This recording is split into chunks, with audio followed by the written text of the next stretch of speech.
17 tahun lamanya RUU perampasan aset tak kunjung selesai. Berbagai hambatan, rintangan, bahkan teman-teman, penolakan terus saja hingga kini menghambat RUU ini untuk bisa disahkan. Maka tidak aneh kalau misalnya ada tuntutan untuk memecat, membekukan fraksi-fraksi atau anggota DPR yang sengaja menolak atau ini menghambat jalannya pengesahan RUU perampasan aset. Bahkan teman-teman, ketika dulu Presiden Joko Widodo sebanyak 3 kali memerintahkan langsung kepada anggota Dewan kita untuk mengesahkan RUU perampasan aset, Ketua DPR RI saat itu Ibu Puan Maharani malah beralasan DPR tidak mempunyai cukup waktu untuk bisa mengesahkan RUU perampasan aset. Ini adalah sebuah logika yang tidak bisa diterima oleh akal sehat. Bagaimana bisa seorang Ketua DPR RI yang menjabat 2 kali, 2 periode, teman-teman, tidak mempunyai cukup waktu untuk bisa mengesahkan satu undang-undang. Bahkan undang-undang ini telah di take over oleh lebih dari 4 anggota, generasi anggota Dewan sejak era Pak SBY. 17 tahun bukan waktu yang singkat. 17 tahun bukan waktu yang sebentar. Itu sudah jauh dari cukup. Waktu yang sangat lama bagi rakyat untuk bersabar. Dan jangan salahkan rakyat. Jangan salahkan rakyat Ibu Puan kalau misalnya kami rakyat memaksa, mendesak untuk RUU perampasan aset ini disahkan. Kami rakyat Indonesia bahkan meminta langsung kepada Pak Prabowo untuk memecat siapa saja anggota dewan atau partai mana saja. Bekukan kalau misalnya ya sengaja terang-terangan menolak RUU perampasan aset. Dan itulah teman-teman tuntutan yang saat ini sedang disuarakan ya teman-teman oleh rakyat Indonesia, di mana Pak Prabowo sendiri saya rasa sudah mulai jengah, sudah mulai sadar bahwa anggota dewan kita mayoritas memang tidak mau RUU ini disahkan. Contohnya saja kemarin saat rapat paripurna lebih dari 200 anggota dewan kita tidak hadir. Dan itu tentu menunjukkan bahwa dukungan DPR ini masih setengah hati. Lalu apakah Pak Prabowo akan mengambil sikap? Apakah Pak Prabowo akan mengambil keputusan berani dengan memecat ratusan anggota dewan yang ini teman-teman menghalang-halangi, menolak RUU perampasan aset? Bahkan dulu saja Abdurrahman Wahid, Presiden Gus Dur pernah membekukan DPR. Apakah Pak Prabowo juga akan melakukan hal yang sama? Atau minimal membekukan fraksi-fraksi yang menolak RUU perampasan aset? Nah, hari ini kita mendapatkan sebuah informasi yang sangat menarik, di mana Pak Prabowo memberikan pandangannya terkait pengesahan RUU perampasan aset dan bagaimana solusi yang Pak Prabowo berikan kalau misalnya ada anggota dewannya tanda kutip nakal menolak pengesahan RUU perampasan aset. Tanpa panjang lebar, kita bakal kaji dulu informasinya. Yuk teman-teman, simak video selengkapnya. Presiden RI Prabowo Subianto meminta agar rancangan undang-undang, RUU, perampasan aset dan RUU Ketenagakerjaan segera dibahas oleh DPR RI. Hal ini diungkapkan Presiden Konfederasi Serikat Pekerja Seluruh Indonesia, KSPSI, Andi Gani Nenawea, usai bertemu Presiden RI di Istana, Jakarta, Senin 1 September 2025, bersama para tokoh lintas agama. Dan beliau berjanji, yang pertama, RUU perampasan aset segera dibahas, dan juga RUU Ketenagakerjaan yang diminta oleh buruh, kata Andi usai pertemuan. Bahkan, ia menyebut Prabowo meminta Ketua DPR RI Puan Maharani agar RUU tersebut segera dibahas. Beliau minta kepada Ketua DPR untuk langsung segera dibahas, segera oleh partai-partai, dan setuju untuk segera dibahas, lanjutnya. Baik teman-teman sekalian, kami 4 Presiden Buruh, saya bersama Bung Iqbal, Bung Jumur Hidayat, bersama Ibu Eli Rosita Selaban. Yang pertama, Gerakan Buruh Indonesia mendukung penuh Presiden Prabowo Subianto.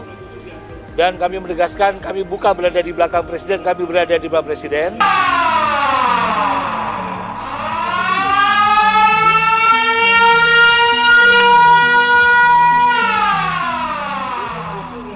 Memang kita bicara perampasan aset ini kan sesuatu hal yang tidak mudah. Pertama dari peristilahan, saya kira tidak ada satupun di dunia ini yang menggunakan istilah perampasan aset. Yang ada dalam berbagai instrumen internasional itu adalah asset recovery. Asset recovery itu bukan diterjemahkan perampasan aset, tapi pemulihan aset. Termasuk tadi yang dikatakan oleh Pak Ketua, kita harus menyelesaikan KUHP terlebih dahulu dan Kitab Undang-Undang Hukum Acara Perdata, sehingga kita mencari kuasi titik temu untuk melakukan perampasan aset itu.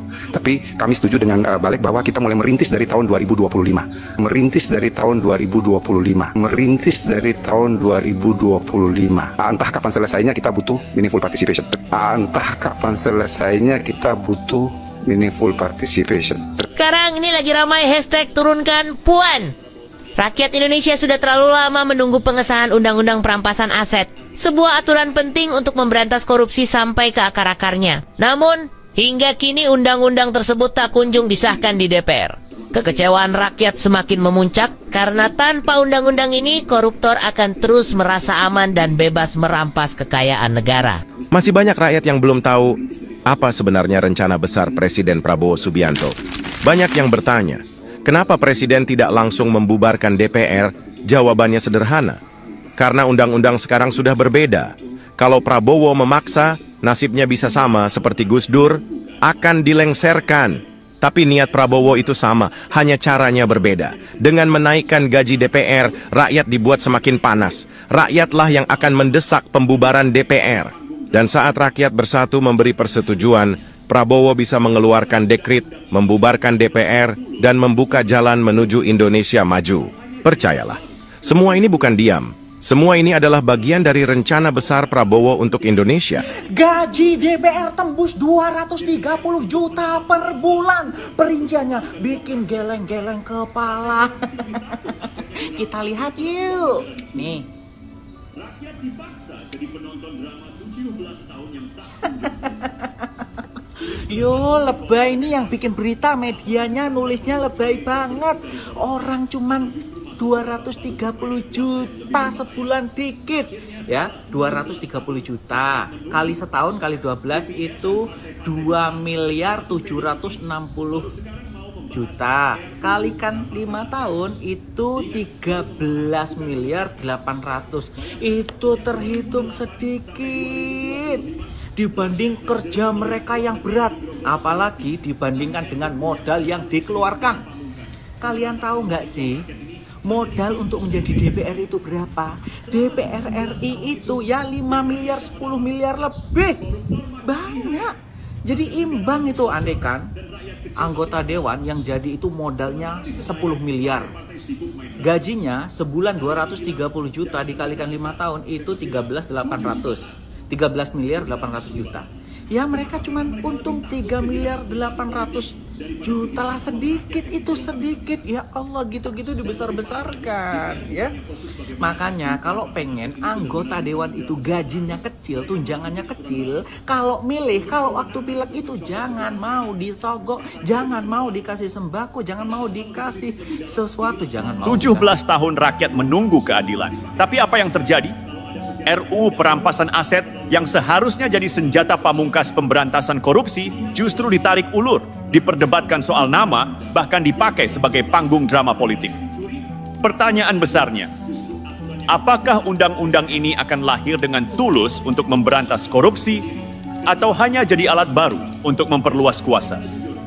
Dalam video ini kita bongkar habis kepentingan di balik tarik ulur RUU ini. DPR sibuk menambah kuasa, bukan fokus kembalikan uang rakyat. Partai politik lebih takut asetnya dirampas daripada uang negara dicuri.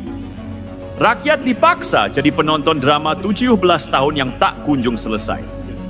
Tulis pendapatmu di kolom komentar. Apakah kita sedang menuju Indonesia bersih dari korupsi atau justru masuk ke babak baru permainan kuasa yang lebih berbahaya? Akhirnya setelah 17 tahun rakyat menunggu, DPR dan partai-partai besar, termasuk PDIP, baru sekarang mau membahas RUU Perampasan Aset. Ingat, baru membahas, bukan mengesahkan. Bayangkan, sejak 2008 sampai 2025, rakyat menjerit melihat uang negara digerogoti korupsi. Tapi RUU yang seharusnya jadi senjata pamungkas pemberantasan maling uang rakyat ini hanya dipingpong dari meja ke meja. Selama 17 tahun itu, yang rakyat dapat apa? Koruptor makin lihai, aset negara makin bocor, dan rakyat kecil makin tekor.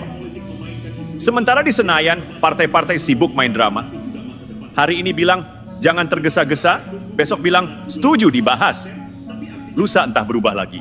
Kenapa? Karena mereka lebih takut kehilangan simpati politik daripada kehilangan uang rakyat yang dicolong habis-habisan.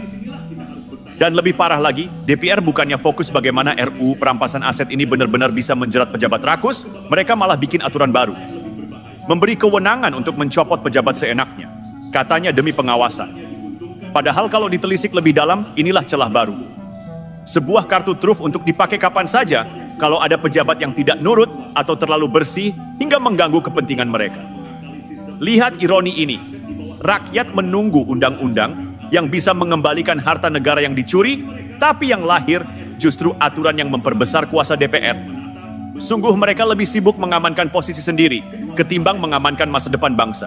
Dan mari kita bicara jujur, siapa sih yang paling ribut menolak RUU ini? Orang-orang yang lebih takut asetnya dirampas daripada takut kalau uang rakyat terus dikuras. Yang paling galak berteriak soal bahaya RUU ini biasanya mereka yang punya banyak yang disembunyikan. Mereka pura-pura khawatir penyalahgunaan aparat, padahal ketakutan sejatinya. Rekeningnya dicek, tanahnya ditarik, mobil mewahnya disita. Pertanyaan sederhana, kalau kau pejabat yang bersih, kenapa harus takut? Kalau hartamu wajar sesuai penghasilan, kenapa gemetar mendengar kata perampasan aset? Justru undang-undang ini akan melindungi pejabat yang benar-benar tulus mengabdi. Karena hanya yang busuklah yang akan tercium baunya. Tapi begini masalahnya, bila undang-undang ini lahir dengan tulus, harapannya sederhana. Pejabat publik bersih, uang rakyat kembali, bangsa ini bisa maju, rakyat sejahtera. Tetapi bila RUU ini dipelintir, dijadikan alat barter politik, atau dikemas jadi drama pencitraan, maka bangsa ini yang jadi korban. Jangan lupa, setiap kali partai politik memainkan isu ini, yang dikorbankan bukan cuma logika, tapi juga masa depan rakyat. Karena yang rakyat tunggu bukan sekadar judul perampasan aset, tapi aksi nyata. Uang hasil korupsi kembali ke kas negara, bukan kembali ke kantong-kantong partai. Dan disinilah kita harus bertanya dengan lantang. Apakah kita sedang menuju Indonesia yang bersih dari korupsi, atau justru masuk ke babak baru, permainan kuasa yang lebih berbahaya? Mari kita bongkar lebih dalam. Siapa yang sebenarnya diuntungkan ketika RUU perampasan aset ini ditarik ulur? Pertama, tentu saja para koruptor yang sudah lama bercokol di kursi kekuasaan.